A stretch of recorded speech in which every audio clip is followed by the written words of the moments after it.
7 different empires perfected 7 different ways to destroy the male body.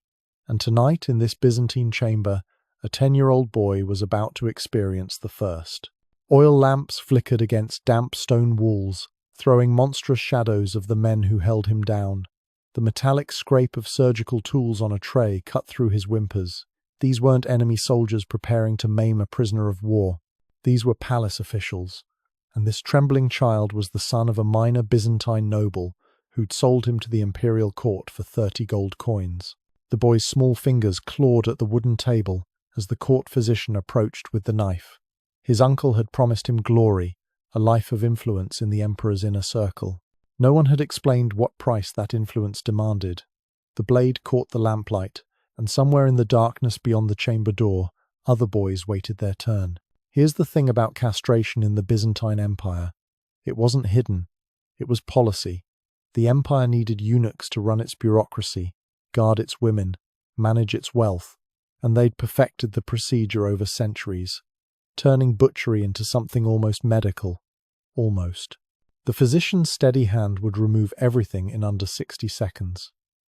If the boy survived the blood loss, the infection, the shock, he'd wake to a new existence, neither man nor woman, forever trapped between worlds. But with that loss came possibility. This screaming child might one day whisper in the emperor's ear, command armies, amass fortunes that would make his father's 30 coins look like pocket change. If he survived the next 10 minutes, how did mutilation become the foundation of empire? Why did civilizations across the globe independently develop the same horrific solution to the same political problem? To understand this darkness, we need to travel back before this Byzantine midnight, before the knife and the screams, to where systematic castration first emerged from humanity's deepest fears about power, loyalty, and control. The knife maker in Constantinople had one customer, the palace, and one product. Each blade measured exactly 4 inches, curved slightly at the tip, sharp enough to slice through flesh in one motion. He forged them in batches of 12, wrapped them in silk, delivered them to the same iron door beneath the great palace every 3rd month. The guards who received them never spoke. They didn't need to. Everyone knew where those knives were going. Down in the cutting rooms, the court physician arranged his tools with the precision of a jeweler. Bronze forceps, silver clamps, the knife, a brazier glowing with coals. Clay pots filled with boiling oil. He'd performed this procedure over 300 times, lost only 47 patients. Those were exceptional numbers in the 9th century. The key was speed. Cut fast, cauterize faster, get the boy into the recovery chamber before shock set in.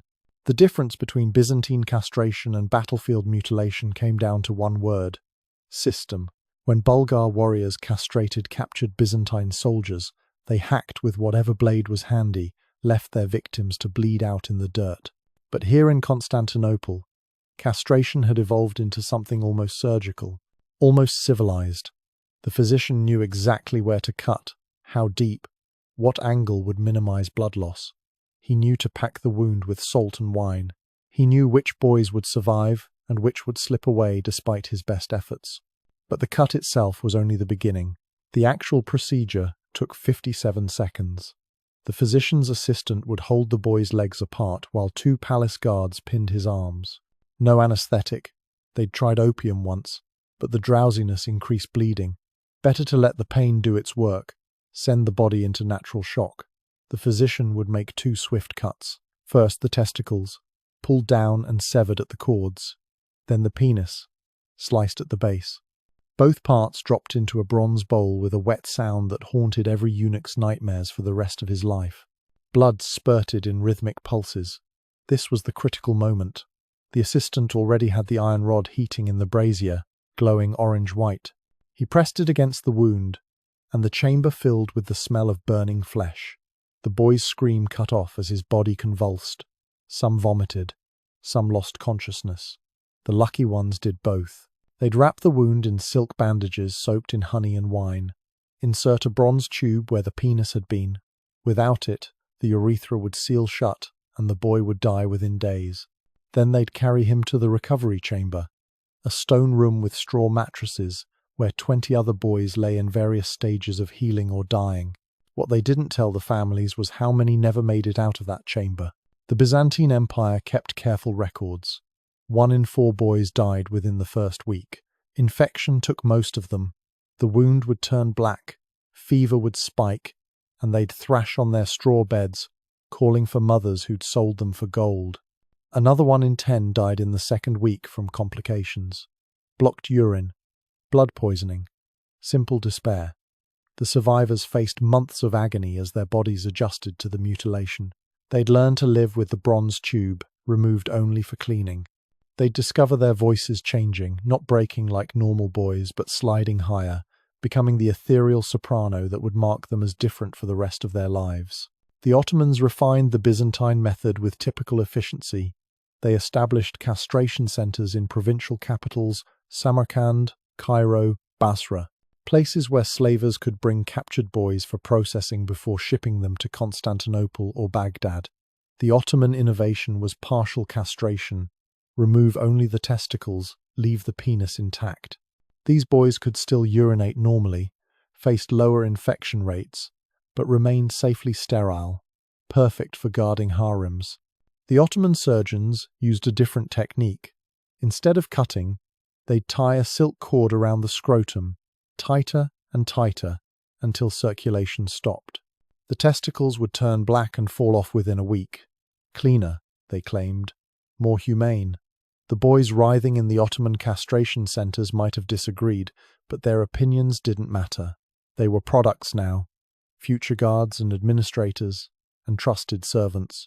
Walking reminders that in empires built on absolute power, even children's bodies became state property. The screaming would last exactly 7 minutes. They'd timed it. 7 minutes from first cut to final cauterization. 7 minutes that stretched like hours in those underground chambers. 7 minutes that transformed a whole child into something the empire could use. The knife method was efficient, clinical. It turned butchery into bureaucracy. But efficiency wasn't the only goal. Some empires wanted more than just castration. They wanted spectacle. They wanted crowds to gasp and point and remember. They wanted the kind of horror that kept populations obedient. If the knife was precise torture, what happened in Hungary's public squares made Byzantine surgeons look merciful. The crowd in Budapest fell silent as the iron pincers began to glow. György Doza had led 10,000 peasants in revolt against their Hungarian lords. Now, in May of 1514, he'd learn what happened to men who challenged the natural order. The executioners had built a special throne for him, iron, heated from below by coal braziers until it glowed dull red. They'd crown him with a circlet of white-hot metal. But first, they had other plans for the rebel leader's body. The crowd pressed closer to the scaffold. Merchants closed their shops to watch. Mothers lifted children onto their shoulders for a better view. This wasn't just an execution. This was theatre, and everyone in Budapest had a front-row seat. The executioner's assistant pumped the bellows, sending sparks dancing into the afternoon sky. The pincers rested in the coals, their tips beginning to shimmer with heat.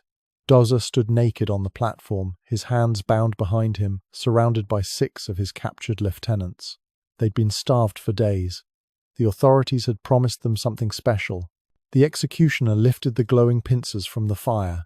The metal had turned from red to orange to nearly white at the tips. Heat waves distorted the air around them. Someone in the crowd started praying. Others laughed. A few turned away, but most leaned forward, eager to see what came next. The pincers closed around Doza's genitals with a hiss that carried across the square. His scream shattered the afternoon quiet, sending pigeons exploding from the church towers. The smell hit the crowd a second later. Then came the smell that made hardened soldiers vomit, burning flesh mixed with something else, something wrong. The executioner twisted the pincers, tearing as much as burning, and pieces of charred tissue fell to the wooden platform. But they weren't done. The assistant had a second set of pincers heating, and a third. The plan wasn't just to castrate Doza.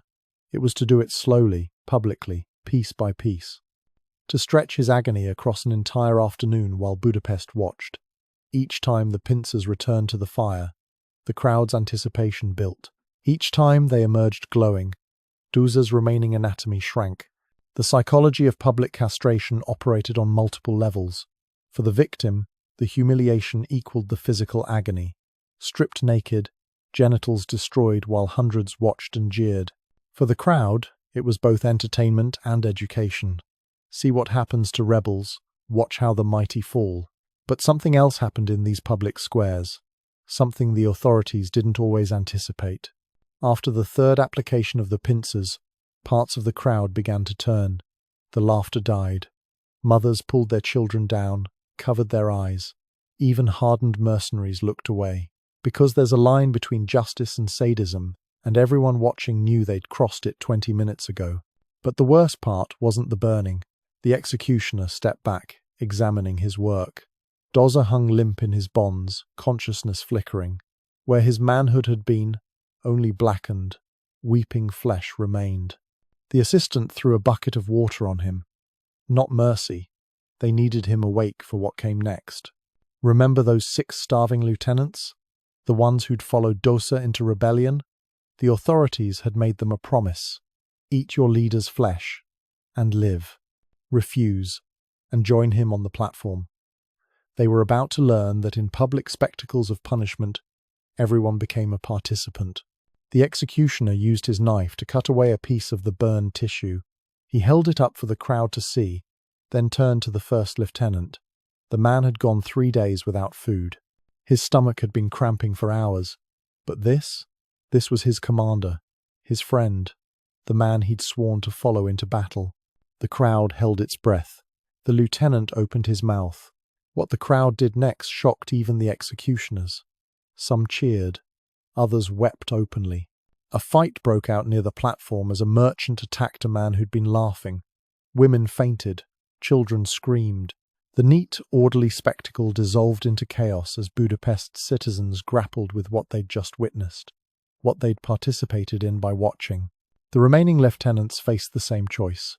Some bit down immediately, desperate to live. Others hesitated until guards pressed sword points to their throats.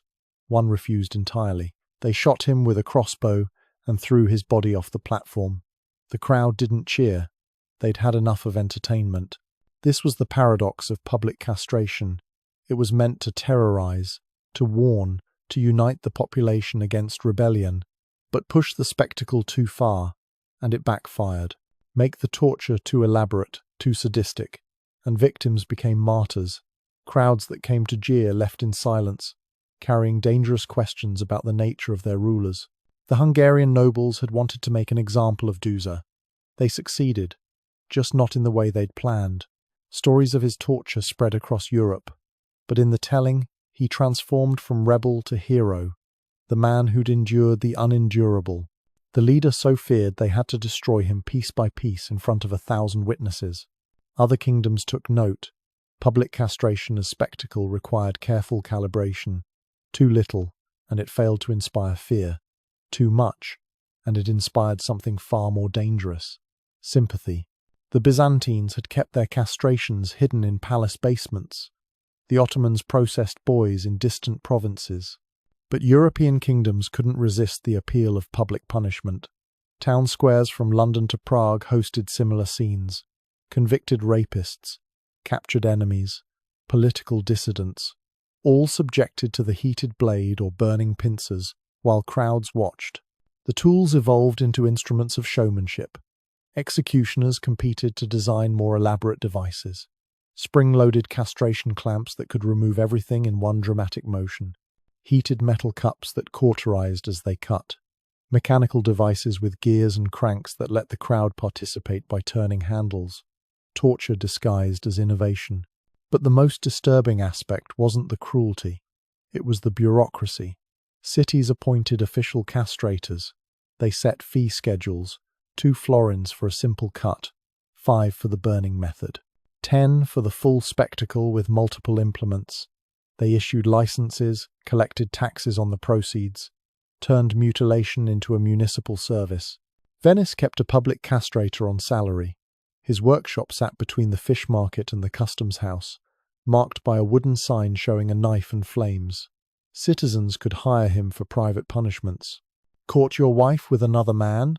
For 15 ducats, The castrator would handle your problem, publicly, if you paid extra. The records survive. Leather-bound ledgers listing names, dates, methods, fees collected. Giovanni the merchant, castrated for defaulting on loans.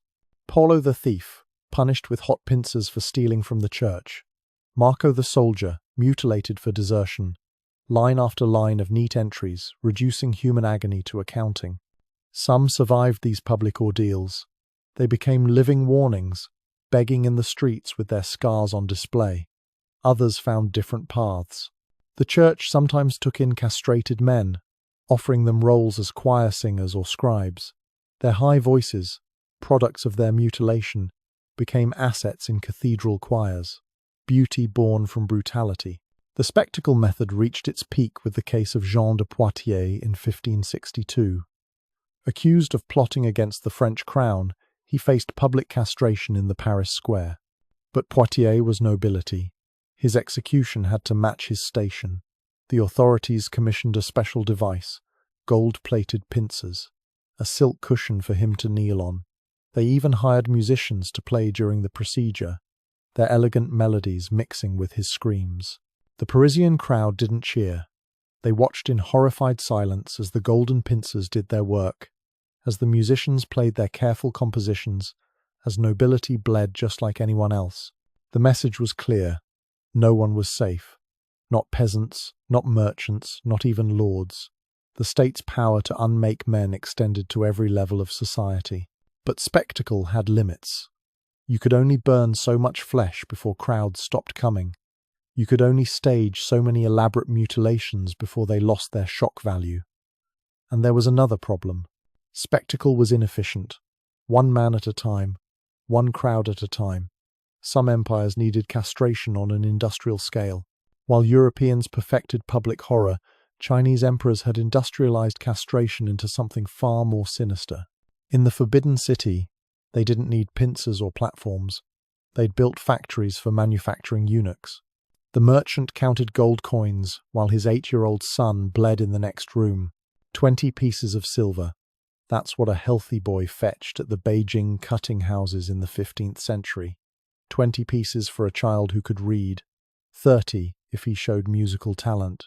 The merchant's son could do both. He'd get 40, maybe 45 if he haggled right. The wooden sign outside the cutting house showed a knife crossed with a feather. Everyone in the district knew what happened behind those red doors. Boys went in whole, eunuchs came out, or bodies came out. The survival rate hovered around 60%, but those were acceptable odds when your other 3 children were starving. The merchant pocketed his coins and left without looking back. His son's screams followed him into the street, mixing with the cries from other cutting rooms. This wasn't a palace. This wasn't a medical facility. This was a factory, and business was booming. Inside, the head cutter surveyed his workspace. 20 boys aged 6 to 12 lay on wooden tables, each attended by an assistant. The tools hadn't changed in centuries. Curved knife, leather strap, hot sand for cauterization, a reed tube to keep the urethra open. The imperial court needed 500 new eunuchs this year. At current production rates, they'd need to process 800 boys to fill the quota. The economics were simple. Poor families produced boys. The palace consumed them.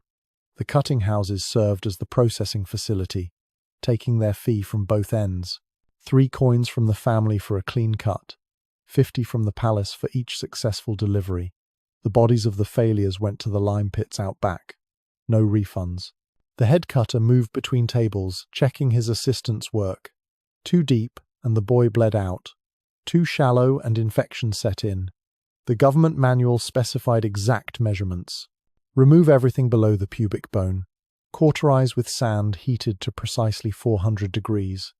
Insert the tube at a 30-degree angle. Bind with silk strips, not cotton. Cotton held bacteria. But here's what the manual didn't mention. The boys who bit through their own tongues to stop screaming. The ones who begged for death before the cutting even started. The assistants who quit after their first day, unable to stomach the work. The head cutter had been doing this for 20 years. He'd processed over 3,000 boys. He no longer heard the screams. The contract they signed had one clause no parent ever noticed until too late. Should the procedure fail to produce a viable eunuch, the family agrees to provide a replacement child of equal or greater value. Translation: if your son died on the table, you owed them another son, or a daughter. The cutting houses weren't picky. Girls could be altered too, though that was specialty work requiring a different set of tools. The factory needed raw material to meet its quotas. The contract guaranteed supply. Some families planned for this. They'd bring 2 sons, hoping one would survive. The cutting house offered package deals: 2 for 35 pieces of silver, 3 for 50, volume discounts on suffering. The clerks kept careful records. The Zhang family, 3 sons processed, 1 survivor. The Li family, 4 attempts, no successes, still owed 2 children to fulfill their contract. The building itself told the story of industrialized mutilation. 3 floors. The ground floor for processing, 20 tables working in shifts. The second floor for recovery, where survivors learned to manage their catheters and fought off infection. The third floor for training, because a castrated boy was just raw material. A trained eunuch was a product. The training started while they still leaked blood through their bandages. Palace protocol, proper forms of address, the 17 different ways to bow, how to modulate their changing voices to please their masters, mathematics for the boys marked for the treasury, calligraphy for future scribes, music for those whose voices showed promise. They weren't just removing organs, they were manufacturing a servant class. Inside the cutting house, boys lined up like livestock for inspection. The selector walked the line, checking teeth, examining hands, listening to voices. This one's fingers were too thick for fine work. Rejected. This one had a lazy eye. Rejected. This one showed signs of past disease. Rejected. The rejects didn't go home. They went to the subcontractors, the back alley cutters who served the provincial nobility. Lower survival rates, lower prices, lower standards. The selected boys got numbers chalked on their foreheads. 1 through 20 for the morning shift, 21 through 40 for afternoon. The factory operated on a schedule, 8 minutes per boy, including prep and cleanup. 500 boys per month at peak season. Spring was peak season. Families had survived winter and could spare their extra sons. The cutting houses hired additional staff, worked double shifts, expanded into neighboring buildings. The preparation room smelled of vinegar and fear. Boys stripped naked, scrubbed with harsh brushes until their skin turned raw. The assistants shaved every hair below their waists. Cleanliness reduced infection, and infection ate into profits. They tied each boy's hands and feet with silk rope. Hemp was cheaper, but it left marks, and marked goods sold for less. The cutting room had windows facing east. Natural light made for cleaner cuts. The head cutter positioned each boy with mechanical precision. Legs spread at 45-degree angles. Lower back elevated 4 inches. Head turned left to prevent choking on vomit. He'd written a manual, the efficient method for processing palace servants. The emperor himself had commended his systematic approach. The cut itself took 12 seconds. The cleanup took 3 minutes. The difference between life and death often came down to those 3 minutes. Press the hot sand too hard, and you damaged the urethra. Too soft, and bleeding continued. The assistant had to pack the wound while the boy thrashed, insert the tube while everything was still swollen, wrap the silk strips tight enough to hold but not so tight they cut off all circulation. Those who survived faced something worse than death. The recovery room stretched the length of the building. 50 beds, 50 boys in various stages of healing or dying. The smell hit visitors like a physical force. Blood, pus, human waste, and underneath it all, the sweet stench of rot. Infection took most of them in the first 3 days. Their wounds would turn green, then black. Fever would spike. They'd call for mothers who'd sold them, fathers who'd looked away. The lucky ones went fast. The survivors discovered new horrors. The tube had to be removed for cleaning twice a day. Each removal brought fresh agony as scabs tore open. Some boys' urethras sealed shut despite the tube. They'd swell with retained urine until assistants had to cut new holes. Others developed fistulas. leaking constantly through wounds that wouldn't heal. The cutting house charged extra for these complications. Extended recovery meant extended fees. But the physical trauma was only the beginning. Watch a 9-year-old realize what's been taken from him. Not just flesh, but futures. No wife, no children, no place in the world of men. Watch him learn his voice will never break properly, that his body will develop differently, that every person he meets will know what he is by how he sounds, how he walks, how he fails to grow facial hair. The cutting houses offered no comfort. Comfort didn't produce capable eunuchs. Instead, they began psychological conditioning while boys still wept on their recovery beds. You are special now. You serve a higher purpose. The emperor himself will depend on you. Normal men could never be trusted with such responsibility. Only you, purified through sacrifice, can fill this role. Some boys believed it. They had to. The alternative was accepting they'd been mutilated for money, processed like livestock for imperial convenience. Better to embrace the lie. Better to find meaning in the horror. These became the best eunuchs, the true believers who'd defend the system that destroyed them. The factory's third floor housed the success stories. Boys who'd survived cutting, recovered from infection, accepted their fate.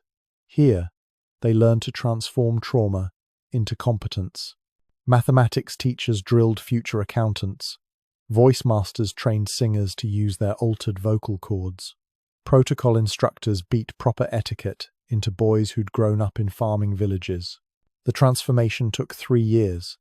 3 years to turn a mutilated child into a valuable commodity. The cutting houses guaranteed their products.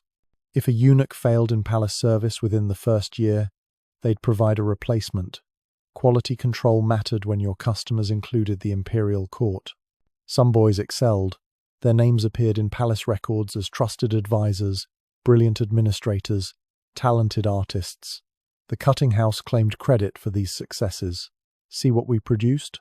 See how our methods create excellence. They didn't mention the 19 who died for everyone who reached prominence. They didn't count the bodies in the lime pits.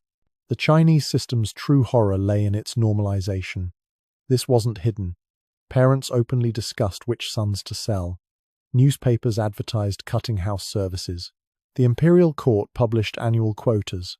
Need 500 eunuchs this year. 700 next year. Plan accordingly. Breed sons for the knife. The factory expanded. Branch offices opened in provincial capitals. Standardized methods spread across the empire. They printed instruction manuals, trained apprentice cutters, established quality standards. The Ming dynasty's bureaucracy ran on mutilated boys, and the supply chain had to keep pace with demand. But at least these boys died by human hands. In Persia, the executioners weren't human at all. The pigs hadn't been fed for 3 days, and they knew what came next. The guards at Persepolis prison dragged the condemned man toward the wooden pen. His bare feet scraped against stone, leaving bloody trails. Inside the enclosure, 20 hogs pressed against the fence, their squeals rising to a fever pitch. They'd learned to associate human screams with feeding time. The Persian method started as battlefield pragmatism. Why waste time with elaborate torture when nature provided its own executioners? Train animals to attack specific body parts. Let hunger do the rest. The guards had discovered that 3 days of starvation created the perfect balance. Any longer and the pigs became too weak. Any shorter and they showed mercy. The prisoner, a tax collector who'd skimmed from the Shah's treasury, glimpsed the feeding trough inside the pen. Dried blood coated its edges. Scraps of fabric hung from the wooden slats. The pigs followed his gaze, their small eyes glittering with anticipation. One massive sow, 300 pounds of muscle and hunger, pressed her snout through the fence and snorted. The guards stripped him naked. Protocol demanded it. Clothing interfered with the animal's work, and the Shah wanted nothing interfering with justice. They coated his genitals with honey mixed with lamb's blood. The sweet metallic scent drove the pigs into a frenzy. Their squealing doubled in volume, drowning out the prisoner's pleas. The gate swung open. What happened next took 43 seconds. The guards counted. They always counted. It helped them detach from what they were watching. The first pig, the massive sow, reached him before he'd taken 2 steps into the pen. Her jaws clamped down exactly where the honey glistened. The prisoner's scream cut through the morning air, sending ravens erupting from the prison walls. The other pigs swarmed. They'd been trained on sheep carcasses, rewarded for targeting specific areas. But live prey moved differently, fought back. The prisoner kicked and thrashed, his fists beating uselessly against 300-pound bodies. The sow held on, shaking her head like a dog with a rope toy. The wet tearing sound made even veteran guards step back. Blood sprayed across the dusty ground. The pigs' squealing mixed with human shrieks in a symphony that echoed through the prison courtyard. Other prisoners pressed against their cell windows, watching, learning. This is what happened to thieves. This is what awaited those who betrayed the Shah's trust. The squealing started before the screaming stopped. By the 60th second, the prisoner had collapsed. The pigs continued their work, efficient as any surgeon. They'd been trained well. Target the soft tissue first. Leave the major arteries intact. The victim needed to survive long enough to suffer, long enough for word to spread. A quick death served no one's purposes. The guards watched with professional detachment. They'd seen this countless times. The initial attack, the struggle, the moment when fight turned to shock. The way victims curled into themselves, trying to protect what had already been destroyed. Some guards placed bets. How long until he stopped moving? How long until the pigs lost interest? The winner got the evening watch off, but pigs weren't precise instruments. Sometimes they took too much. Major arteries severed. Victims bled out in minutes instead of hours. Sometimes they took too little, leaving enough intact that the prisoner survived, mutilated but breathing. These failures went to the surgical block, where Persian doctors finished what the animals started. No one escaped intact. The training process fascinated visiting dignitaries. How did you teach a pig to castrate on command? The answer lay in repetition and reward. Start with dead tissue, move to live sheep. Graduate to condemned prisoners. Always reward success with extra feed. Always punish hesitation with starvation. Within 6 months, you had a pen full of living weapons. The Persians kept different animals for different crimes. Pigs for thieves and embezzlers. Trained dogs for rapists. They'd discovered dogs had better precision, sharper teeth, could remove specific parts while leaving others intact. The kennels below the prison housed 30 mastiffs, each trained to respond to different whistle commands. 1 blast meant attack, 2 meant release, 3 meant finish the job. What the guards saw through the fence made them look away. The prisoner had stopped screaming, stopped moving. The pigs continued their feast, their snouts dark with blood. The honey had long since been consumed, but they'd developed a taste for what came after. The largest sow looked up, gore dripping from her jaws, and the nearest guard felt his breakfast rise in his throat. They'd have to hose down the pen after, collect whatever remained for burial. The families never asked for bodies back. What was left wasn't worth burying. Better to pretend their son, their husband, their father had simply vanished. Better than acknowledging what Persian justice had made of him. The Romans took notes. They always took notes. When Persian methods reached Rome, they couldn't resist improving them, making them bigger, more theatrical, more suited to the Colosseum's grand stage. Why use farm animals when you could use trained beasts? Why execute one at a time when you could process dozens? The dog handler at the Colosseum kept his animals in cages below the arena floor.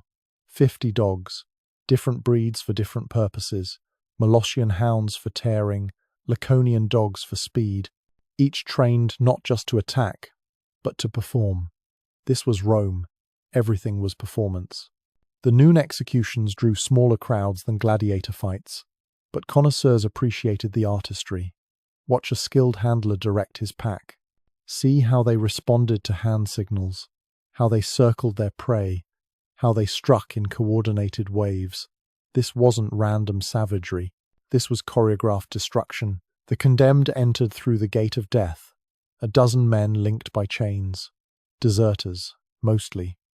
Men who'd abandoned their legions, betrayed their oaths. Roman military law demanded specific punishment for specific crimes. Desertion meant losing what made you a man. The symbolism wasn't subtle. The handler released his dogs in groups of 3. First wave to knock down the prisoners, second wave to pin them, third wave to do the actual work. He trained them on condemned slaves, perfecting their technique. Go for the groin first. Hold until the whistle. Move to the next target. Efficient, mechanical, Roman. The crowd appreciated efficiency. They'd grown bored with simple crucifixions, basic sword work. But animals added unpredictability. Would this prisoner fight back? Would that one run? How long before shock set in? The betting men in the upper tiers kept careful tallies, calculating odds based on breed of dog versus size of man. But pigs were merciful compared to what waited in Roman arenas. The special exhibitions required special animals: lions starved for a week, bears driven mad with heated irons, even exotic creatures from the empire's edges, a shipment of hyenas from Africa. Their bone-crushing jaws could remove a man's entire pelvis in one bite. The crowd had never seen anything like it. The emperor himself attended these special shows. Nero particularly enjoyed the irony. These deserters had fled from battle, abandoned their masculine duty. Now they'd lose their masculinity to beasts. The symbolism delighted him. He'd commission poets to write verses about it, artists to capture the scenes in marble. The handlers developed specialized techniques. Coat the genitals with fish oil to attract certain animals. Use mare's urine for others. They experimented with different combinations, documenting results. This mixture drove wolves into frenzy. That one worked better with wild boars. Science applied to sadism. Some prisoners tried to protect themselves, covered their groins with their hands, pressed their bodies against the arena wall. The handlers had solutions: spreader bars to keep legs apart, chains to prevent covering, platforms that exposed prisoners at optimal angles. Every defensive strategy met with mechanical countermeasure. The logistics staggered. Feed and house hundreds of animals, train handlers and assistants, build specialized equipment. Rome turned animal castration into infrastructure. They appointed an official master of beasts, allocated budget for equipment and training. Tax revenue funded the systematic use of animals as executioners. The records survived in municipal archives: invoices for animal feed, work orders for cage repair, payment receipts for handlers, line items for specialized training equipment. The bureaucracy of brutality, preserved in perfect Latin. Even atrocity had its paperwork. But efficiency came with problems. Animals were unpredictable. Sometimes they refused to perform, full bellies overriding training. Sometimes they turned on handlers instead of prisoners. Sometimes they took too much, killing victims before the crowd had its full entertainment. Dead men didn't scream. Silent arenas didn't sell tickets. The solution came from an unexpected source. Persian chemists, studying Roman methods, suggested combination approaches. Start with chemicals to cause specific reactions: swelling, inflammation, increased sensitivity, then release the animals. The compounds they developed made flesh more attractive to beasts, more vulnerable to teeth and claws. If beasts could castrate through instinct, what happened when humans used chemistry was pure, calculated evil. The Nazi doctor filled the syringe with synthetic hormone, calling it treatment. The prisoner strapped to the medical table in Buchenwald's experimental wing had committed no crime except existing: homosexual. That single word in his file justified what came next. The injection itself took 3 seconds. The destruction took months. This wasn't the heated blade of medieval justice or the savage teeth of Persian pigs. This was chemistry applied to castration, science bent toward systematic unmanning. The doctor made careful notes. Subject 23. Male, age 28. Day 1 of hormone therapy. Initial dose: 50 milligrams of synthetic estrogen compound. He wrote with the same detached precision he'd use for any medical procedure. The prisoner felt nothing at first. Just the needle's sting, the cold spread of liquid under his skin. They returned him to his cell, told him the injections would cure his deviance, make him normal, make him worthy of rejoining German society. He wanted to believe them. The alternative was accepting he'd become a test subject in something monstrous. By the 3rd week, his body began to betray him. The doctor documented each change with scientific enthusiasm. breast tissue developing, body hair thinning, muscle mass decreasing. But the chemical castration went deeper than physical changes. Subject reports confusion, mood swings, night terrors, loss of sexual function progressing as expected. The clinical language masked the human horror of a man watching his own body transform against his will. The ancients at least had the honesty of brutality. When Byzantine surgeons wielded their knives, when Hungarian executioners heated their pincers, everyone understood this was punishment, destruction. But the Nazis wrapped their cruelty in medical terminology, called it treatment, healing, rehabilitation. The prisoners received injection schedules like diabetics getting insulin, routine, medicalized, sanitized. Other compounds joined the estrogen, testosterone blockers, prolactin stimulators, experimental cocktails that existed nowhere in legitimate medicine. The doctors competed to develop more effective formulas, faster acting, longer lasting, more complete in their destruction. They published papers, attended conferences, won awards for their innovative approaches to treating social deviancy. The diary survived the war, hidden in a wall crack, found during renovation 40 years later. Week 8. My voice cracked today, not like a boy becoming a man. The reverse.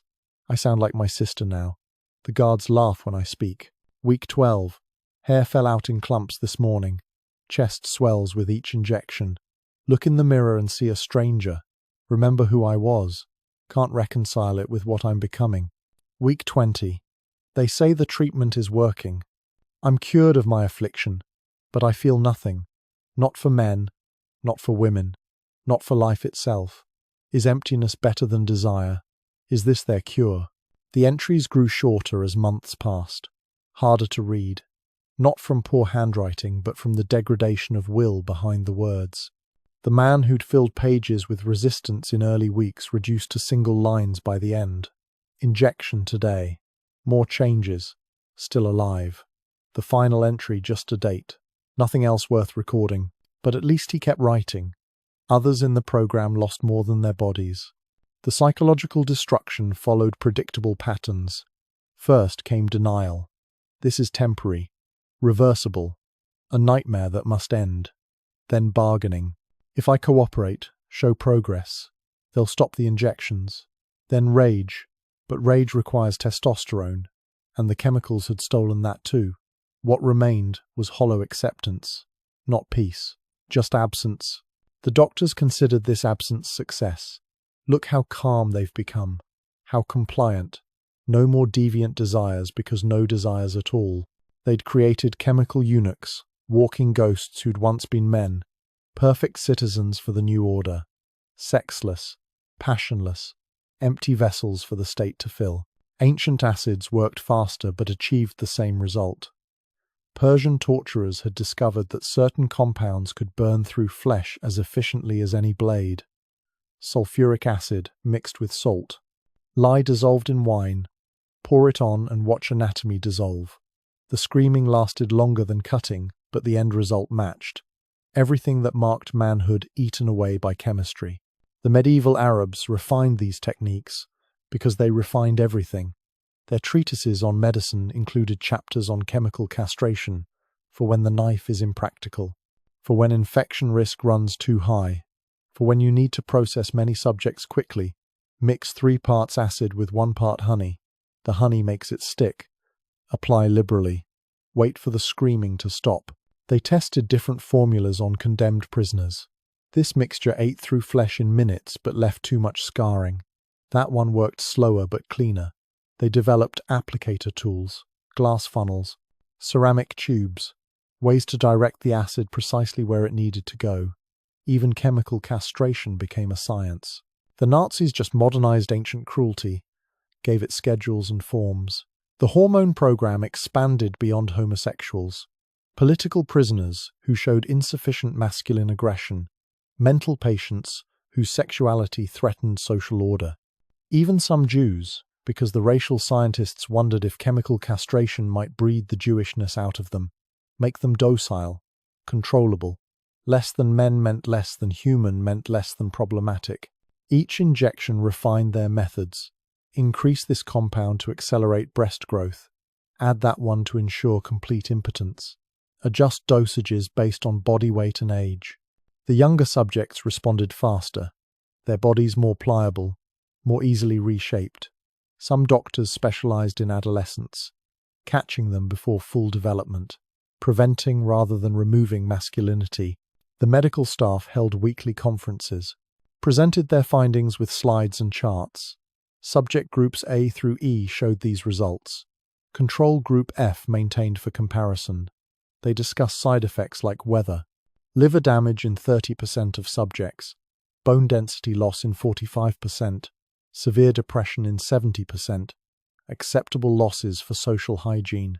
But chemistry allowed something the knife never could: reversibility, or the promise of it. Cooperate and we'll stop the injections. Inform on other deviants and maybe your body will recover. They dangled hope like bait, knowing the truth. After 6 months, the changes became permanent. After a year, irreversible. But desperate men will believe anything, betray anyone, for the chance to feel whole again. The program produced informants by the dozen, men who'd betray their lovers, their friends, themselves, for one day without injections. One day to feel something other than chemical emptiness. The doctors noted this too. Subjects show increased cooperation after month 4. Useful for intelligence gathering. Recommend expanding program. What happened in those medical rooms spread beyond Germany. Other nations took notice. Chemical castration as criminal punishment, as treatment for sex offenders, as voluntary therapy for those who feared their own desires. The language changed, softened, medicalized, but the core remained, using chemistry to unmake men. The modern programs use different drugs: Depo-Provera, cyproterone acetate, leuprolide. Clean names for clean injections that achieve ancient goals. We've abandoned the public spectacle, the heated pincers, the trained animals. Now it happens in medical facilities with consent forms and treatment plans. Progress, they call it. Humane alternatives to imprisonment. The men who submit to modern chemical castration echo those Nazi diary entries. Loss of self, emptiness where desire once lived, bodies that no longer feel like home. But it's voluntary, the courts insist. A choice between prison and injection, between cages of concrete or chemistry. Some choice. The true horror of chemical castration lies not in its brutality but in its banality. No screaming crowds, no blood-soaked platforms, just quiet rooms and careful doses and the slow dissolution of everything that makes a man feel alive. The ancients at least acknowledged their cruelty. We hide ours in medical journals and call it progress. But even chemistry required sophistication, equipment, training. Some cultures found simpler ways. Why mix acids when you had horses? Why develop formulas when pure force achieved the same results? In Mongolia, they'd perfected castration through crushing, and they didn't need a single blade to do it. The Mongol warrior positioned the wooden board across the prisoner's pelvis and whistled for his horse. The Chinese rebel had led raids against Mongol tax collectors for 3 months. Now, spread-eagled on the frozen ground outside Karakorum, he'd learn why the Khan's justice travelled on horseback. 4 stakes pinned his limbs, hemp ropes cut into his wrists. The board across his groin was 2 inches thick, oak reinforced with iron bands, built to focus pressure, built to last through multiple uses. The horse approached at a walk. A war stallion, 16 hands high, 1,200 pounds of muscle trained for battle. Its hooves left deep prints in the frost-hardened earth. Each step measured, deliberate. The handlers had done this before. The board was designed to focus every pound precisely where the Mongols wanted maximum damage. The physics were simple. 1,200 pounds concentrated onto a 2-foot section of hardwood. The board would distribute the weight across the pelvis while channeling crushing force directly onto the genitals trapped beneath. No cutting, no burning, just pressure increasing until something gave. The something was always flesh. The rebel tried to arch his back, create space between his body and the board. The stakes held him flat. He'd watched other men undergo this punishment, heard their screams carry across the steppes. Now his turn had come. and understanding the mechanics only made it worse. Knowing exactly what would happen, when, how long it would take. The handler guided his horse with subtle pressure. Step here, now, here. The stallion's front hoof touched the board's edge. The wood creaked. The rebel's breathing went shallow. Quick gasps that fogged in the morning air.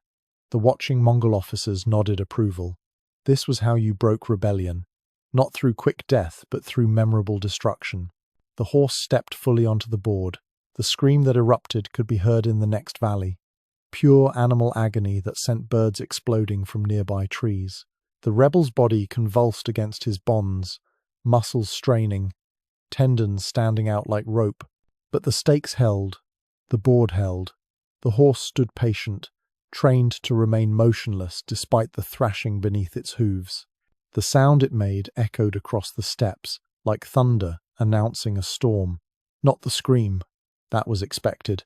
But the other sound. The wet crunch of tissues compressing beyond their limits. The pop of things rupturing. The grinding of board against pelvic bone. These sounds carried their own message to anyone within earshot. This is what defiance brings. This is the price of rebellion against the Khan. The handler let the horse stand for 30 seconds. Long enough for complete destruction, not long enough for death. The Mongols had perfected this timing through decades of practice. They knew how long bones could bear weight before breaking, how much soft tissue could compress before major vessels ruptured. They wanted casualties, not corpses. The horse stepped off. The board lifted away, revealing what no longer resembled human anatomy. The rebel had mercifully lost consciousness, his body finally granting him escape from sensation too extreme to process. Dark blood pooled beneath him, but not the arterial spray that meant death. The Mongols knew their craft. What remained was displayed on pikes for weeks outside the nearest settlement. Not the man himself. He'd be left to die slowly or survive maimed, depending on his constitution. But the destroyed flesh, preserved in salt and mounted on sharpened poles. A warning written in ruined tissue. The Mongols didn't need words when they had such explicit visual language. Every merchant who passed, every farmer who brought goods to market, understood the message. The crushing method offered certain advantages over cutting or burning. No skill required beyond basic horsemanship. No special tools that could break or dull. No fire to tend or acids to mix. Just horses and boards and the weight of consequence. An army on the move could carry out dozens of such punishments without slowing their advance. The Mongols refined the technique for different crimes. Tax evasion earned the single step. Direct rebellion brought repeated crushing. They'd walk the horse back and forth across the board, each pass destroying what the previous pass had left. For the worst offenders, they used multiple horses. 2, 3, sometimes an entire mounted unit taking turns. The ground beneath would turn to bloody mud. But efficiency mattered more than creativity. The standard method took 2 minutes from positioning to completion.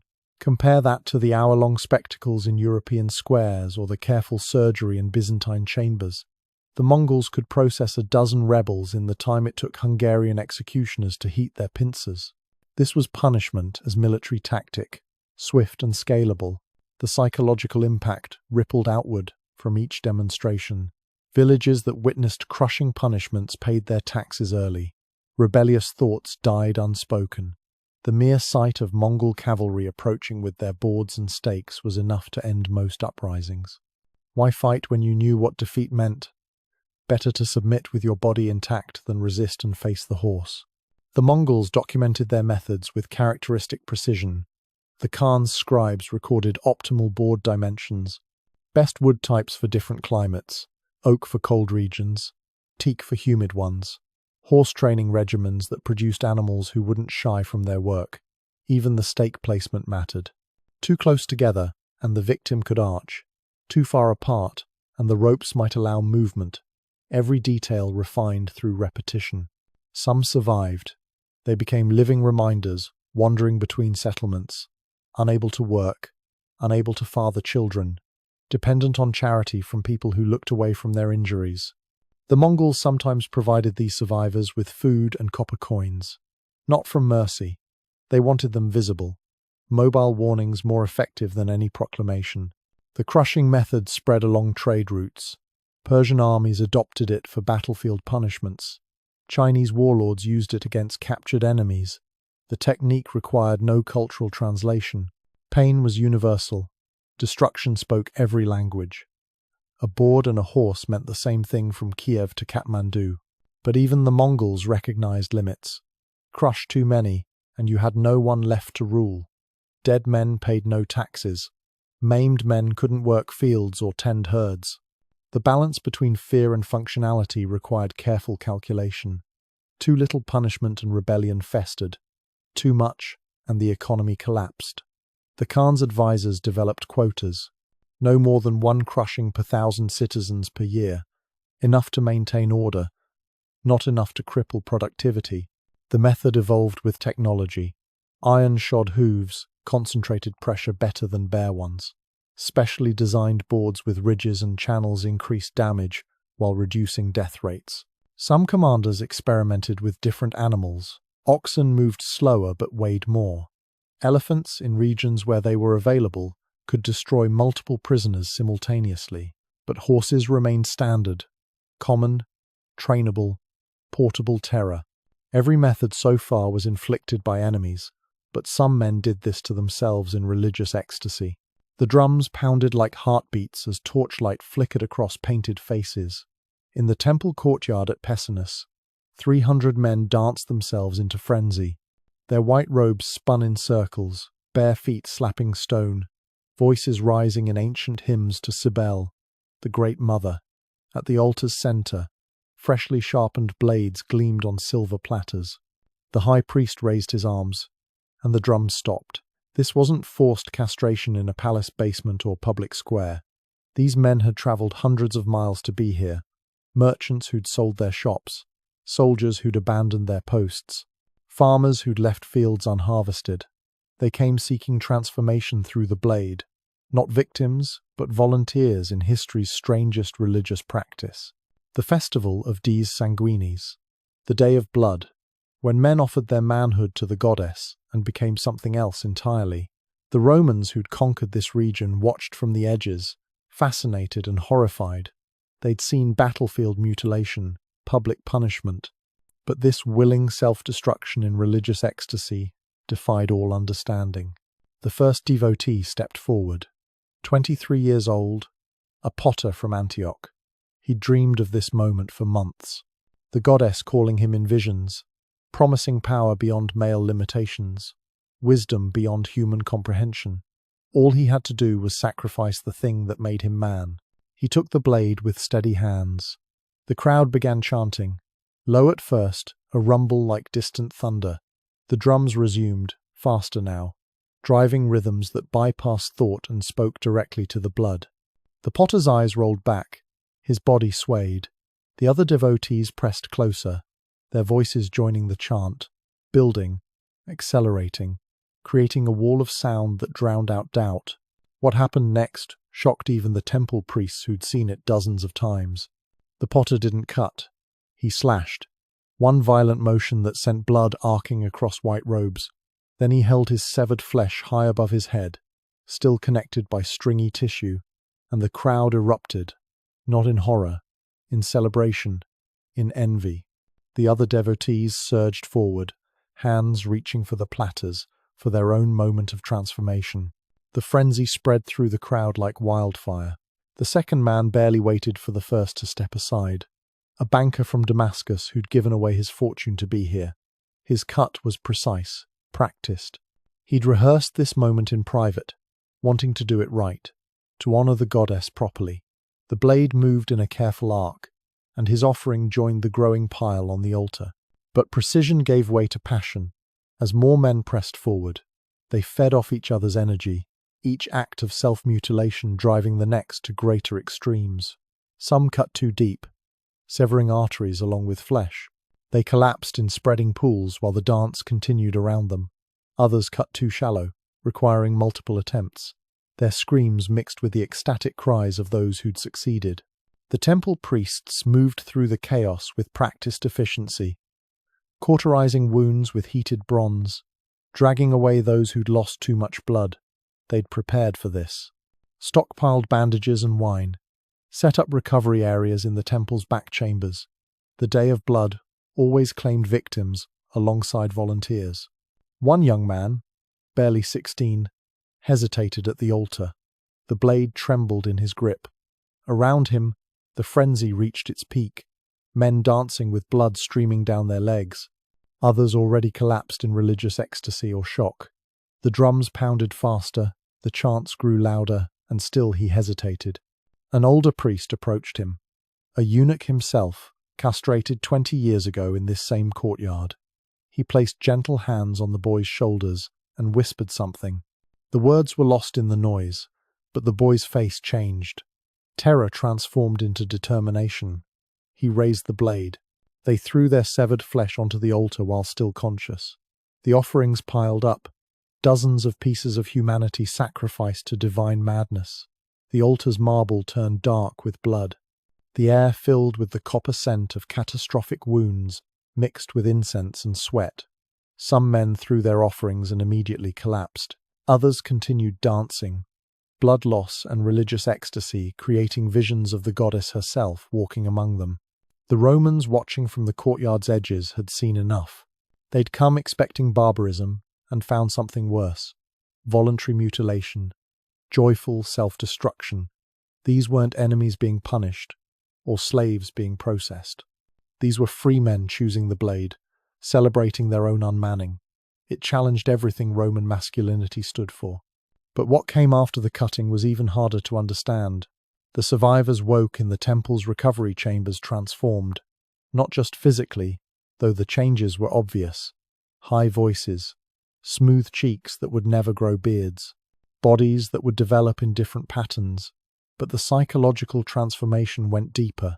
They spoke of visions during their ecstasy, of the goddess entering them through their wounds, of knowledge beyond male understanding flooding their emptied bodies.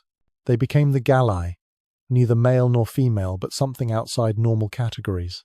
They wore women's clothing and jewelry, but kept their male names. They grew their hair long and painted their faces, but walked with masculine strides. Roman law didn't know what to do with them. Legal codes specified punishments for men and different ones for women. The Galli fit neither category. What they became afterward defied all understanding. In the goddess's service, they found power that intact men couldn't access. They became prophets and healers, their high voices carrying divine messages. Rich Romans, even those who publicly mocked the castrated priests, privately sought their blessings. Women especially, believing the Galli understood female mysteries that normal men never could. They walked the streets in colourful robes, collecting alms and offering prophecies. Their appearance announced their sacrifice. Smooth faces painted white, eyes ringed with kohl, elaborate headdresses jingling with each step. They were living reminders that some men valued divine connection over earthly masculinity. The temple provided for their needs: food, shelter, purpose. In exchange, they served as intermediaries between the goddess and her worshippers. They led rituals, interpreted dreams, blessed marriages and cursed enemies. Their sexlessness became their power. Who could corrupt a priest with no earthly desires? Who could seduce someone who'd already given everything to their deity? But beneath the religious ecstasy lay darker truths. Many who took the blade in frenzy regretted it in calm. The temple's back rooms housed those who'd tried to kill themselves after the madness passed, who'd realized too late what they'd sacrificed. The goddess might fill the spiritual void, but she couldn't restore what the knife had taken. Some fled the temple, trying to return to normal life. But where could they go? Their families often refused to acknowledge them. Neither son nor daughter, neither brother nor sister. They existed in social limbo, marked by their voices and smooth faces as something outside acceptable categories. Many returned to the temple simply because nowhere else would have them. The Romans tried to ban the practice, too disruptive, too dangerous, too appealing to young men seeking escape from military service or family obligations. But the cult spread anyway. Temples to Cybele appeared across the empire. Each spring brought new days of blood, new volunteers, new sacrifices to divine madness. What drove men to voluntary castration fascinated Roman philosophers. Was it genuine religious devotion, social pressure within the cult, a kind of contagious insanity that spread through crowds? They interviewed former Galli, trying to understand. The answers varied. Some spoke of irresistible divine commands.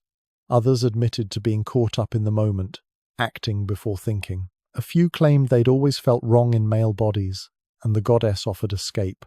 The practice evolved with the empire. Later temples added safeguards. Potential devotees had to wait a year between declaring intention and taking the blade.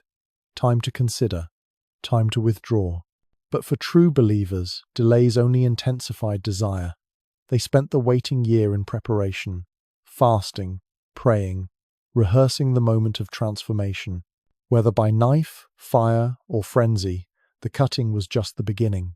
The real torture lasted a lifetime. 40 years after his castration, the old eunuch still couldn't urinate standing up.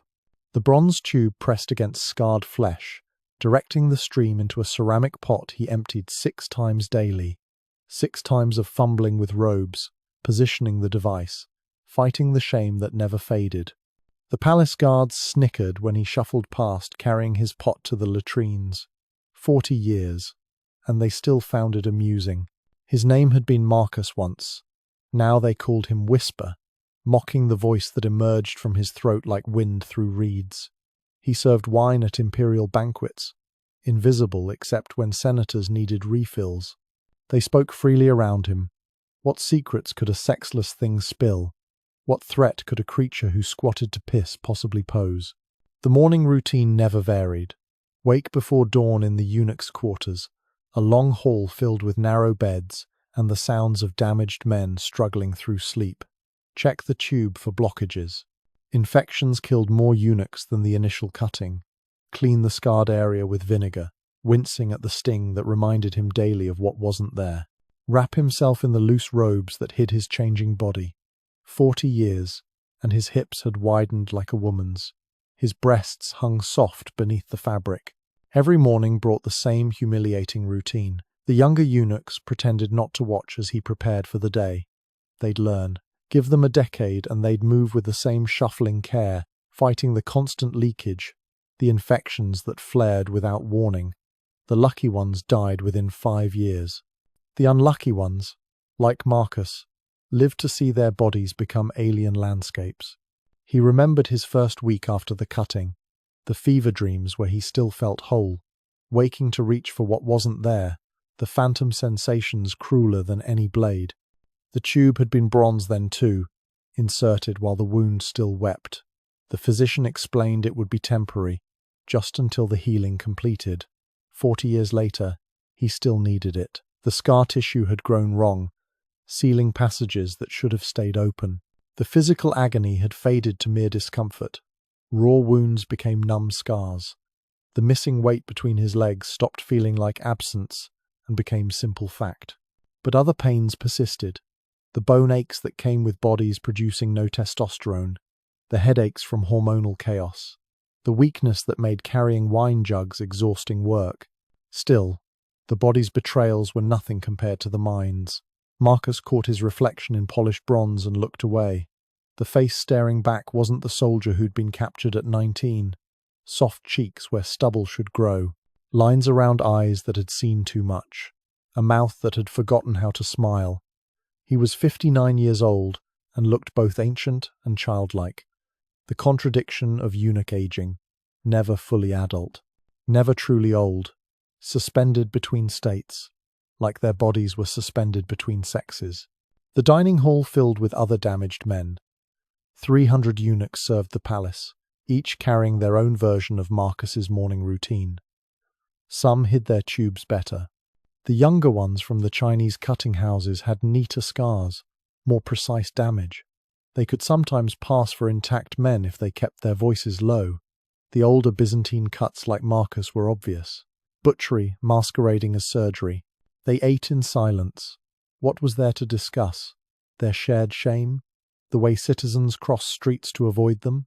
The children who threw stones and called them half men? Better to focus on bread and watered wine. on surviving another day in bodies that had betrayed them and minds that wouldn't let them forget. The phantom pains never stopped, even decades later. Marcus still felt it sometimes.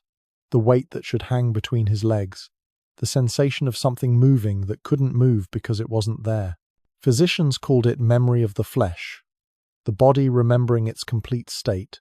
He'd wake grasping for anatomy that existed only in dreams, and the absence would hit fresh as that first morning, when he'd looked down at bloody bandages and finally understood what 30 gold coins had bought his father.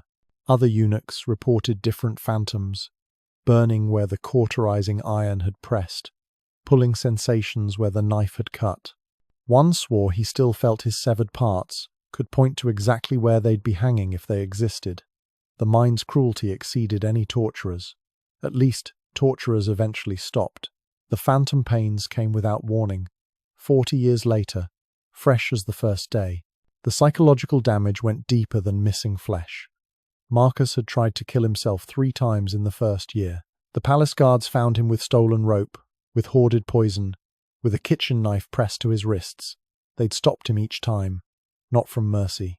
Dead eunuchs couldn't serve wine, couldn't demonstrate the emperor's power over human bodies, couldn't remind intact men what happened to those who defied Rome. They assigned him to kitchens first. Safe work for a broken boy learning to navigate his new body. He dropped plates when phantom pain struck, collapsed when infections flared. The other kitchen slaves avoided him. His mutilation might be contagious. His shame might spread. Better to let him work alone, this thing that wasn't quite human anymore. The cruelest mockery came from those they served. Senators' wives were the worst. They'd demand he serve at their private gatherings, giggling behind painted fans at his high voice, making him reach for high shelves so they could see how his body moved wrong. Neither male nor female, but an uncanny middle that entertained bored patrician women. They'd ask questions. Does it still hurt? Can you feel anything? What's it like to be neither man nor woman? They'd laugh at his stuttering attempts to deflect, to maintain servant invisibility. The men were different. They ignored him completely, eyes sliding past like he was furniture, conversations continuing as if he wasn't there, state secrets, military plans, assassination plots, all discussed freely because what could a eunuch do? Who would listen to a half-man's warnings? This invisibility was supposed to be power.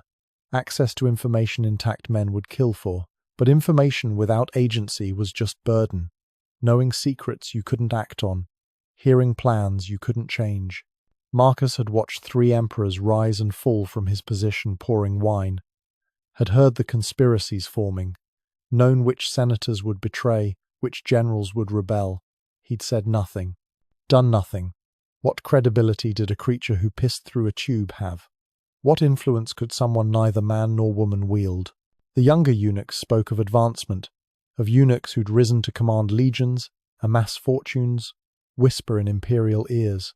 Marcus let them dream, better than explaining how few achieved such heights, how most spent decades as he had, invisible servants in bodies that daily reminded them of their incompleteness, how the lucky ones died young, and the unlucky ones survived to become walking cautionary tales. The suicide rate told the real story. Of the 20 boys cut in Marcus's group, 6 had died on the table, 4 more within the first month from infection. Of the 10 survivors, 7 had killed themselves within 5 years. 1 had disappeared, probably dead in an alley. That left Marcus and Quintus had drowned himself last winter, walking into the Tiber with stones in his robes. Marcus envied him the courage. The new eunuchs arrived monthly, fresh cuts from Constantinople, Baghdad, Beijing, boys with bandages still weeping, learning to walk with tubes, voices cracking into higher registers. Marcus watched them struggle through the same stages: denial, rage, bargaining with gods who'd already abandoned them, depression that settled like fog and never lifted, acceptance that wasn't peace but exhaustion. He could predict which ones would survive. Not the fighters. They burned out fast, their rage consuming them. Not the weepers. They'd find rope or poison within the year. The survivors were the ones who went quiet early, who accepted their mutilation as fact, like weather, who learned to navigate their new bodies without hope of wholeness, who discovered that existence without dignity was still existence. But even successful adaptation meant a half-life.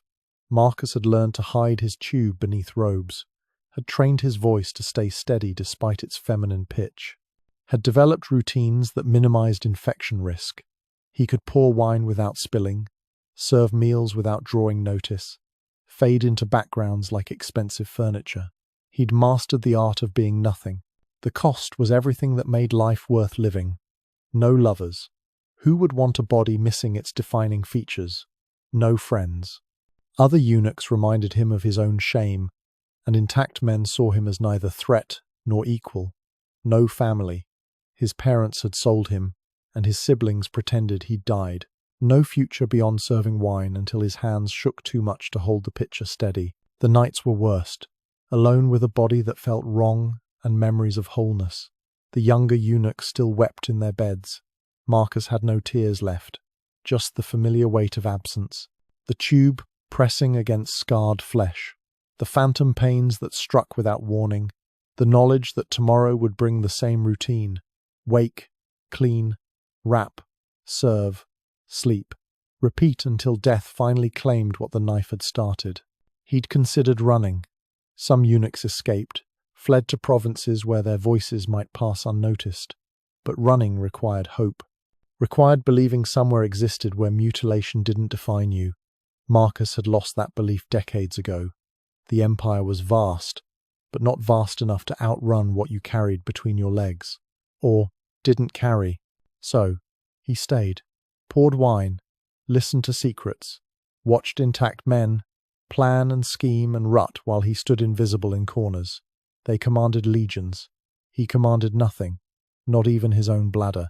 They worried about glory and legacy. He worried about infections and keeping his tube clean. They lived. He existed. Yet despite this living hell, some eunuchs rose to control entire empires. Narses counted the gold coins while Constantinople burned outside his window. 500,000 solidi. Enough to buy entire provinces. Enough to rebuild the smouldering districts. The eunuch general tucked the fortune into silk bags, his movements precise despite the screams echoing through marble halls. Emperor Justinian needed this gold to buy off the mob, and only Narses, the castrated former slave, had access to the imperial treasury.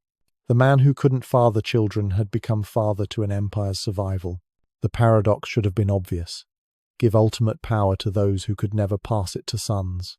Trust your deepest secrets to men who existed outside normal society. Create a ruling class from the mutilated. But it took centuries for kingdoms to realize what they'd accidentally created. Not victims, not broken servants, but the perfect political weapons. Narses had been cut at 12 in an Armenian slave market. Now at 60, he commanded Roman legions. His high voice had once marked him for mockery. Now that same voice made hardened generals snap to attention. The scarred flesh between his legs had barred him from dynasty building. That made him the one man Justinian could trust absolutely. Kings trusted only those who could never claim the throne. The logic was ruthless. An intact advisor might plot to replace you, might seduce your wife, corrupt your heirs, build alliances through marriage. But a eunuch? His ambitions had different limits. He could accumulate power but never pass it on, could amass wealth but never found a house, could whisper in royal ears but never threaten the bloodline. Basil the Macedonian learned this lesson in blood. His trusted general, a intact man with 3 sons, had tried to usurp the Byzantine throne. Basil survived barely and vowed never again. From that day forward, only eunuchs could hold the highest offices: chancellor, treasury keeper, military commander. The most powerful positions in the empire went to men missing the equipment for dynasty. The Chinese perfected this system centuries before Byzantium discovered it. The Forbidden City ran on eunuch administrators, 3,000 castrated men managing everything from taxes to military supplies. The emperor could sleep peacefully knowing his servants' loyalty was guaranteed by what they lacked. No pillows talk with wives who might have ambitions. No sons to place in strategic positions. Just pure service to the throne that fed them. Zheng He counted his fleet while sailors loaded treasure ships.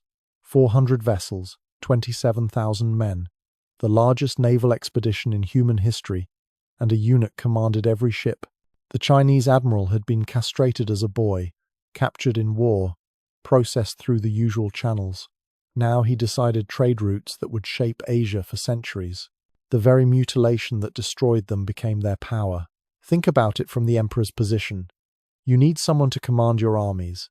An intact general might turn those armies against you, might decide his sword gives him more right to rule than your blood. But a eunuch general? The soldiers would follow his tactical brilliance but never accept him as emperor. His authority came from you and ended with you. Perfect. The same logic applied everywhere. Eunuch tax collectors couldn't be bribed with marriage alliances. Eunuch judges couldn't be swayed by pretty daughters. Eunuch spies moved through harems and bathhouses, invisible to those who saw them as sexless furniture.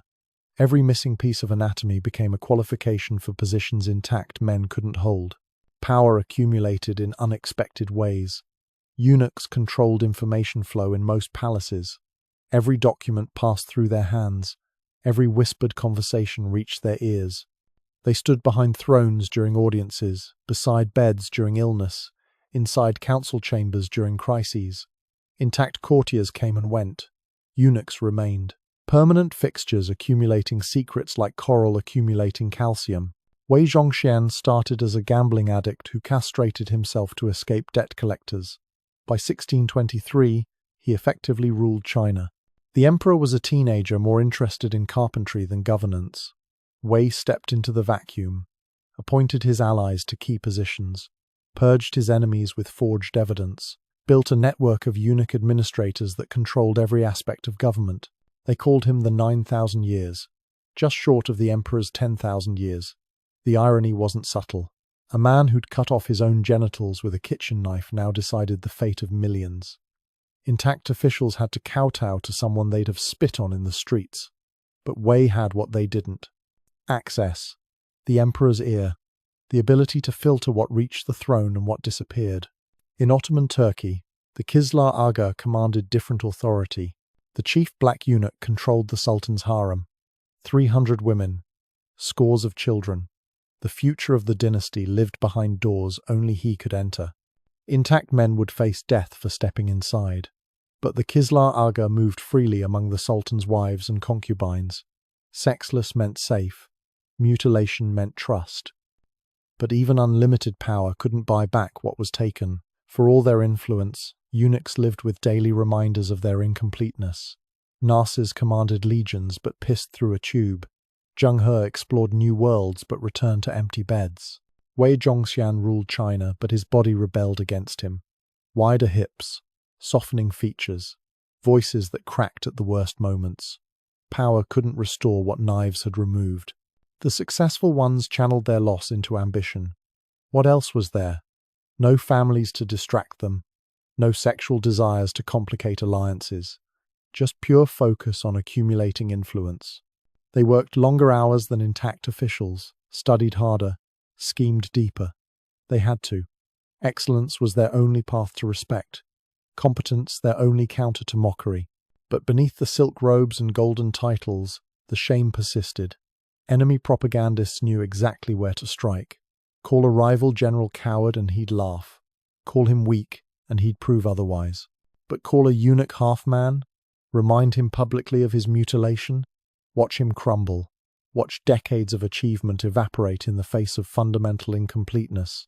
Some eunuchs tried to hide their condition, grew beards if they could manage wisps, deepened their voices through training, walked with exaggerated masculine strides, but bodies told truth regardless of performance. The soft faces, the unique gait caused by hormonal changes, the inability to hide during public urination. Power made them feared but never whole. Others embraced their difference. If society marked them as neither man nor woman, they'd create their own category. Eunuch fashion in various courts became deliberately flamboyant. Bright robes intact men wouldn't dare wear, jewelry that announced their special status. If you couldn't hide your mutilation, flaunt it.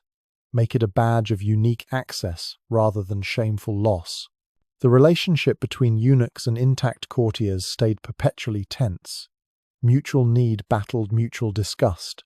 Intact officials needed eunuch access to the throne. Eunuchs needed intact allies for tasks requiring normal bodies. They worked together while despising each other, competed for influence while occupying different spheres. The intact had society. The eunuchs had the emperor's ear.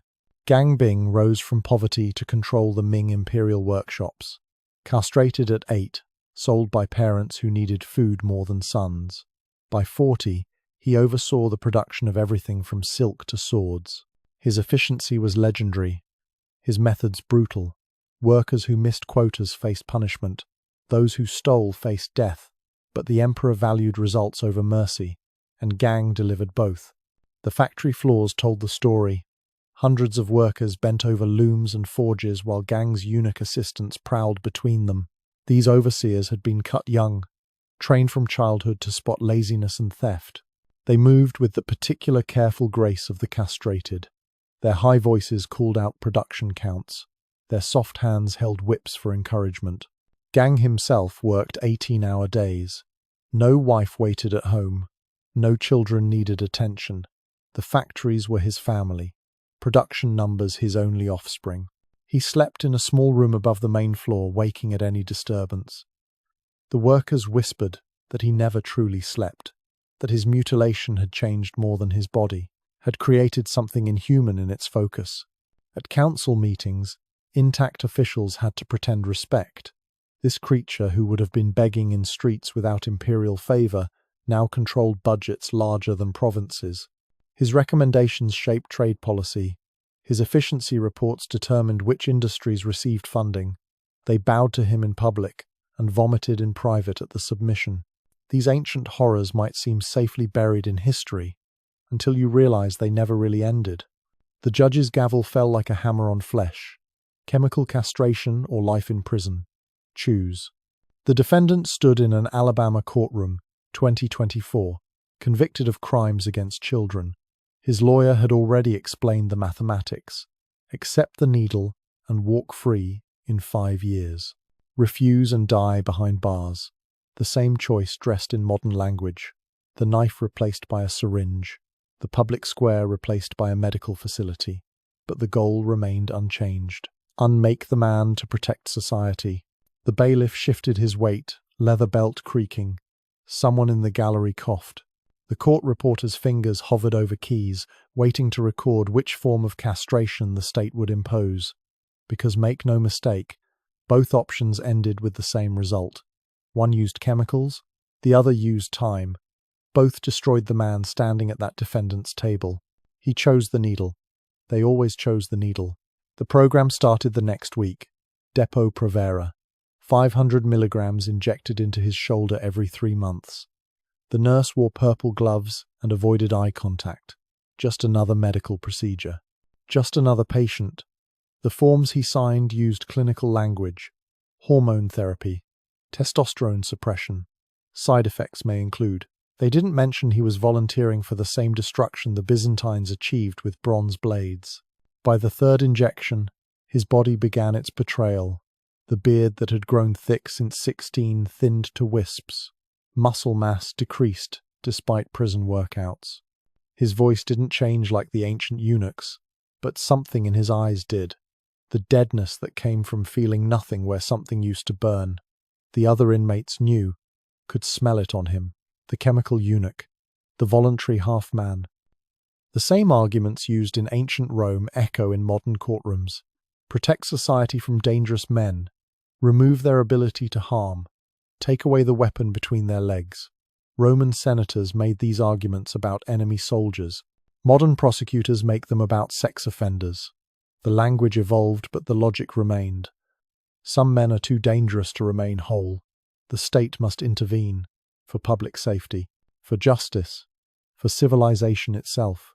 But listen closer to those arguments. Really listen. They could have come from Constantinople's cutting houses. From Persian torture chambers. From any palace where power decided that certain men needed unmaking. We've just replaced crude tools with sophisticated chemicals. Exchanged public spectacle for private injections. The horror continues. We just hide it better. Poland made it mandatory in 2010. South Korea in 2011. Chemical castration for child sex offenders. No choice. No alternative. The needle waiting at the end of every guilty verdict. Russia followed, then Turkey, then Indonesia. The practice spread like ancient Rome's expansion, each country claiming they'd found the humane solution, the modern answer to an eternal problem. The doctors administering these programs echo Byzantine physicians, just following protocols, just doing their jobs. They measure hormone levels and document physical changes with the same detachment as palace cutters counting successful procedures. This many cc's of Lupron, that many weeks of treatment. Success, measured in testosterone readings, dropping below castrate levels. Castrate levels. They actually use that term in medical journals, in court documents, in treatment plans, as if acknowledging that chemical and surgical castration achieve identical ends. The methods differ. The mutilation remains. We've just gotten better at pretending otherwise. The side effects read like a Byzantine eunuch's diary. Bone density loss, muscle wasting, hot flashes, depression, cardiovascular disease, diabetes. The drugs don't just suppress testosterone. They systematically dismantle male biology, piece by piece, system by system, until what remains is neither healthy man nor functional human, but something in between, something broken. But what we call humane would horrify us if we knew the history. In California, they sterilized 20,000 people between 1909 and 1964. Called it eugenics. Called it protecting society's genetic future. The programs targeted the disabled, the mentally ill, the poor, anyone whose reproduction threatened the state's vision of perfection. They used surgery then, cutting out ovaries, severing vas deferens, creating a permanent underclass of the sterilized. The doctors kept meticulous records, just like the Byzantines, just like the Chinese cutting houses, forms in triplicate, consent documents that weren't really consent when the alternative was lifetime institutionalization. They photographed subjects before and after, measured skull shapes, documented family histories, all to justify why certain humans deserved surgical unmaking. North Carolina's program ran until 1977. 1977. Not ancient history. Not distant barbarism. Your parents' generation. Maybe yours. Social workers could petition for sterilization. Judges could order it. The state could decide your body was too dangerous to remain intact. 7,600 victims, most of them black, most of them poor, most of them women, but the men faced castration too.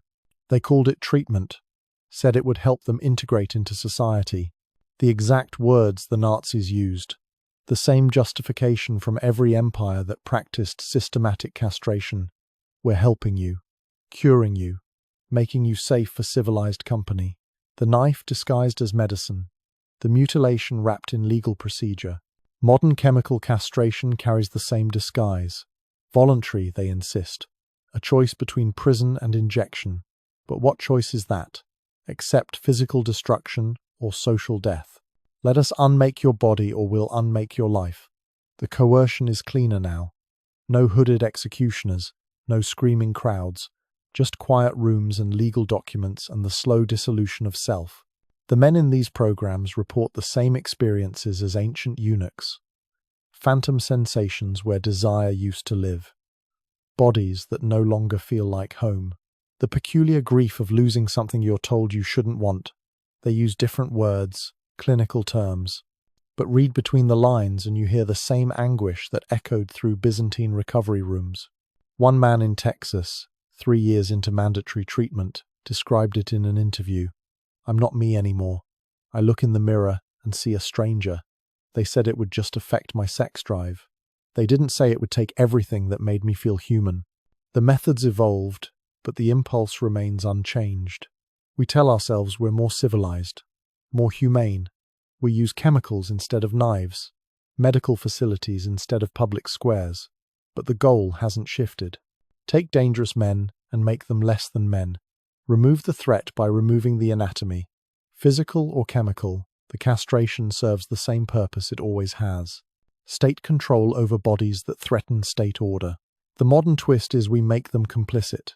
Sign here to accept treatment. Initial here to acknowledge side effects. Date here to confirm voluntary participation. The men in Alabama and California and Poland sign because the alternative is worse. But that signature lets us pretend this is medicine, not mutilation. Treatment, not torture. Progress, not the same old horror in new packaging. Even the resistance follows ancient patterns.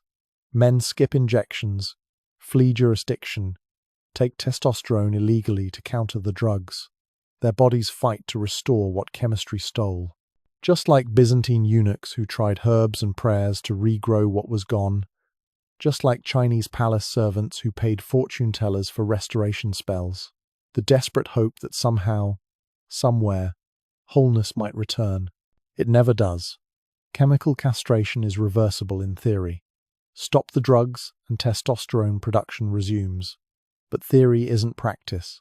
After years of suppression, many men's bodies forget how to produce normal levels. The damage lingers. Bone density doesn't fully recover. Muscle mass stays diminished. The psychological scars remain raw. They're free from the needle but never free from what it did. The programs expand anyway. More states add mandatory provisions. More countries adopt the practice. Politicians campaign on getting tough on predators, protecting children, making communities safe. The same rhetoric that justified every castration program in history. Different century. Same fear. Same solution. And just like ancient programs, mission creep sets in.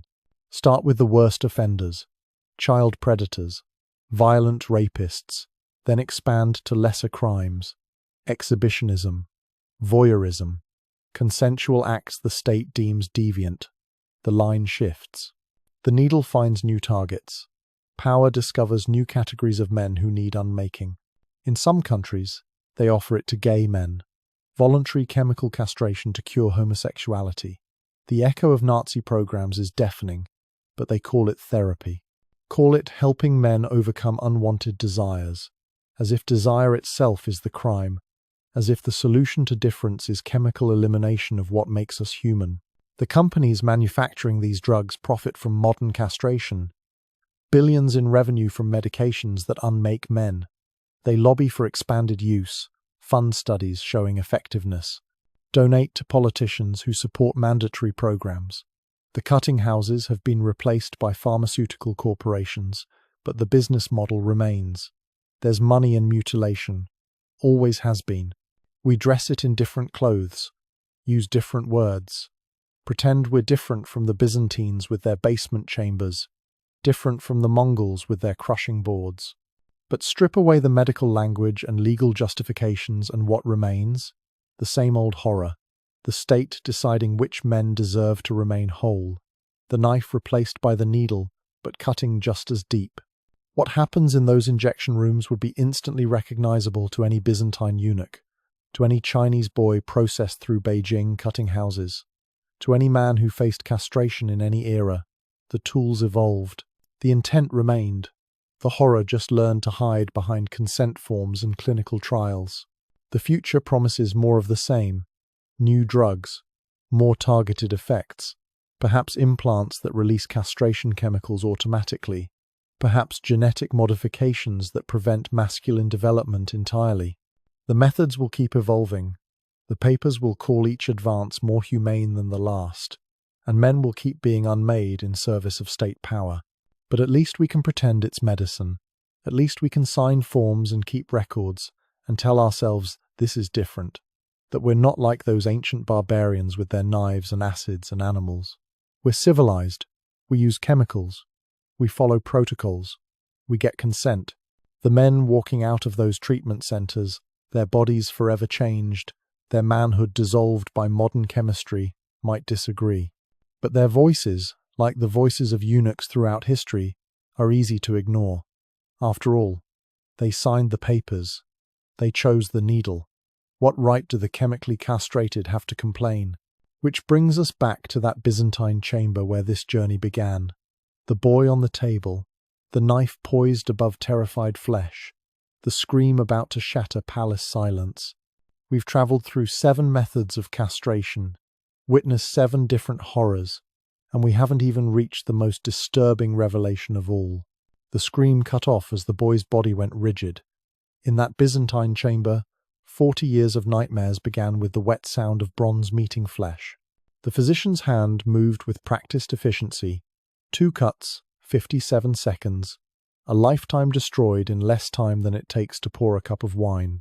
Blood pooled on cold stone while palace eunuchs pressed hot iron to the wound. The sizzle of cauterization mixed with the boy's whimpers. They'd carry him to the recovery chambers where 19 other boys lay in various stages of healing or dying. But we're not following him there. Not yet. Fast forward 37 years. The same boy, now Constantinople's Grand Vizier, stands before Emperor Constantine VII. His voice, high and reedy from that night's work, commands the attention of generals twice his size. The hand that signs death warrants shakes slightly, nerve damage from infections that nearly killed him at 11. He owns 7 palaces, controls the imperial treasury, decides which armies march and which cities burn. The emperor trusts him absolutely. Has to. What threat could a eunuch pose to the bloodline?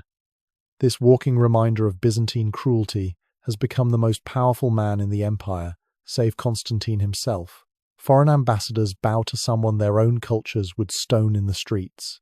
He still carries the bronze tube, still fights infections that flare without warning, still wakes reaching for anatomy that exists only in memory. But from his office overlooking the Bosphorus, he shapes the fate of millions. The 10-year-old who screamed on that table now whispers in imperial ears. The child sold for 30 gold pieces now controls treasuries worth more than kingdoms. Power born from powerlessness. Authority growing from the deepest violation. Here's what 7 different methods of castration taught us about power. It was never about removing the threat. It was about creating the perfect servant. Every empire discovered the same truth. Mutilate a man's body, and you might create something more useful than any intact courtier. Someone who could accumulate power but never pass it on. Who could be trusted with secrets because they existed outside normal society. Who would channel their loss into absolute service, because what else did they have? The Byzantine boy became Grand Vizier. The Chinese kitchen slave Zheng He commanded history's largest fleet. Gang Bing rose from poverty to control imperial factories. Narses, the Armenian slave, conquered Italy for Justinian. Each one transformed their mutilation into authority that intact men could only dream of. But they all carried their tubes. All fought the infections. All lived in bodies that rebelled against them daily. Which brings us to the deeper horror. These 7 methods weren't separate discoveries. They were variations on humanity's oldest theme, the need to control, to categorize, to decide who deserves wholeness and who must be broken for the greater good. The knife, the fire, the acids, the animals, the crushing weight, the religious ecstasy, the modern needle, the lifer, all just tools serving the same impulse. Watch a modern judge offer chemical castration or life imprisonment. Listen to the language. Protection of society, public safety, the greater good. The same words echoed through Byzantine palaces, Chinese cutting houses, Persian torture chambers. We haven't evolved past this. We've just gotten better at disguising it. The men in modern chemical castration programs report the same phantom pains as ancient eunuchs. The same sense of living in bodies that no longer feel like home. The same destruction just delivered through syringes instead of knives. We call it treatment, call it humane, but the goal remains unchanged. Take men who threaten the social order and unmake them. Remove the danger by removing what makes them men. In 2024, at least 8 countries mandate chemical castration. Dozens more offer it as an alternative to prison. The pharmaceutical companies manufacturing these drugs earn billions. Modern cutting houses traded bronze knives for stock options, but the business model endures. There's still money in mutilation, still power in deciding who remains whole. The survivors adapt. Ancient eunuchs learn to hide their tubes beneath robes. Modern ones learn to hide their injection schedules. Both navigate worlds that see them as less than men. Both discover that survival requires accepting fundamental incompleteness. Both understand that some wounds never heal, whether made by knives or chemicals. But here's the final truth these 7 methods revealed. Every civilization that embraced systematic castration told themselves they were different, more civilized than their predecessors, more humane in their methods. The Byzantines thought their surgical precision elevated them above battlefield mutilation. The Chinese believed their factory efficiency made them superior to public spectacle. We tell ourselves that chemical castration is medical treatment, not ancient barbarism in modern packaging. The palace halls of Byzantium are silent now, their eunuch administrators long dead. But in courtrooms and clinics around the world, we still debate who has the right to alter another human's body in the name of justice, safety, or power. The methods have modernized. The screaming has stopped, but the echoes remain.